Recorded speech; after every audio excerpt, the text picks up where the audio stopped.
The small island nation of Nauru sits alone in the vast Pacific Ocean. Its story is truly remarkable.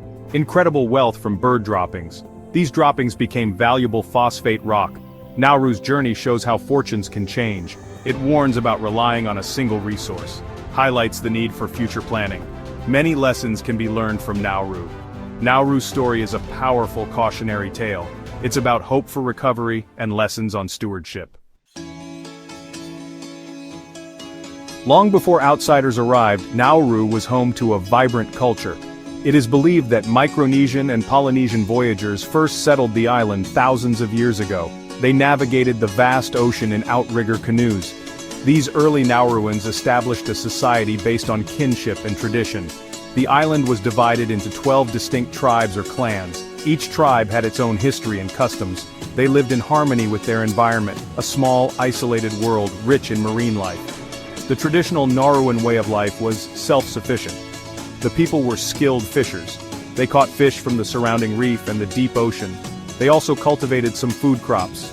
Coconut trees were very important. They provided food, drink, building materials, and fiber. Pandanus trees were also vital, used for food and weaving. Life was organized around the community.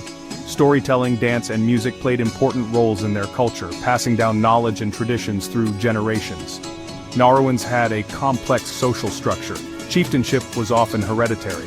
This traditional way of life, however, was destined to change dramatically with the arrival of Europeans and the discovery of the island's hidden wealth beneath its surface.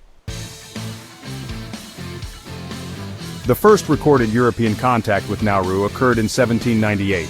British whaling captain John Fern was the first Westerner to sight the island. He named it Pleasant Island due to its attractive appearance from the sea. For much of the 19th century, Nauru had sporadic contact with European whalers, traders, and beachcombers. These interactions sometimes brought benefits like new tools. However, they also introduced diseases and firearms, which disrupted the traditional Nauruan society and led to internal conflicts between tribes. In the late 19th century, European powers were scrambling to claim territories across the globe. In 1888, Germany formally annexed Nauru. It became part of the German Marshall Islands Protectorate. The Germans aimed to control the copra trade, which is dried coconut meat. They also sought to establish order on the island. German administration brought some changes, including the end of tribal warfare. However, the Nauruans were now under foreign rule, and their way of life began to alter more significantly. A pivotal moment in Nauru's history came in 1900. A New Zealand prospector named Albert Ellis visited the island. He noticed an unusual piece of rock being used as a doorstop. The tests confirmed his suspicions. Section 4. Freedom and Fortune. The Phosphate Years. Decades of foreign rule and phosphate exploitation fueled a desire for self-determination among Nauruans. Led by figures like Hammer de Robur, Nauruans began to campaign for control over their island and its resources. They petitioned the United Nations, arguing for their right to independence. The process was long and challenging. The administering powers were initially reluctant to cede control, especially given the immense value of the phosphate deposits. However, the global trend towards decolonization supported Nauru's cause. Finally, on January 31, 1968, Nauru achieved independence.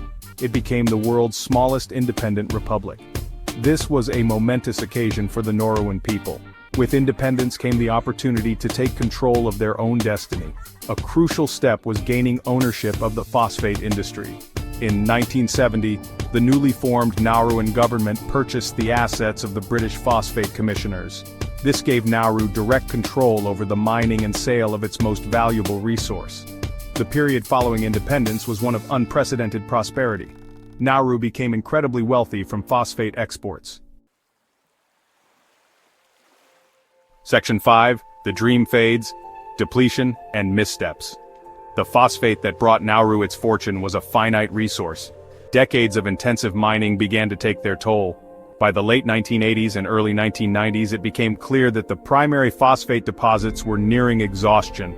The mining process itself had devastating environmental consequences. Vast areas of Nauru's interior, known as topside, were stripped bare.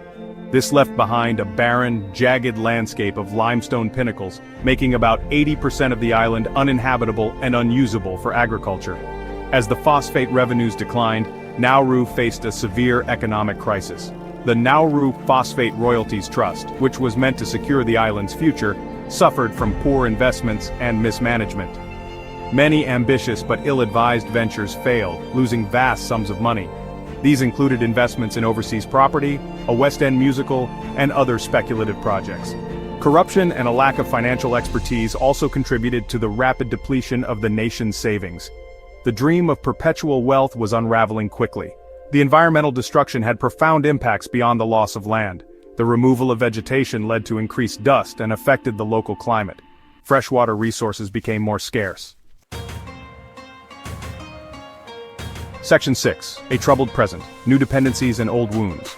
With its phosphate wealth gone and its trust fund depleted, Nauru desperately sought new sources of income.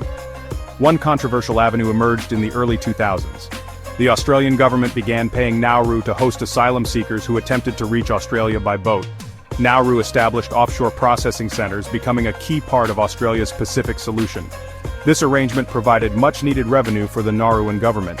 However, it also brought significant international scrutiny and criticism.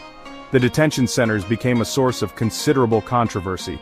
Human rights organizations raised serious concerns about the conditions within the centers and the psychological impact on the asylum seekers and refugees held there. Reports detailed overcrowding, inadequate facilities, and long periods of uncertainty for detainees.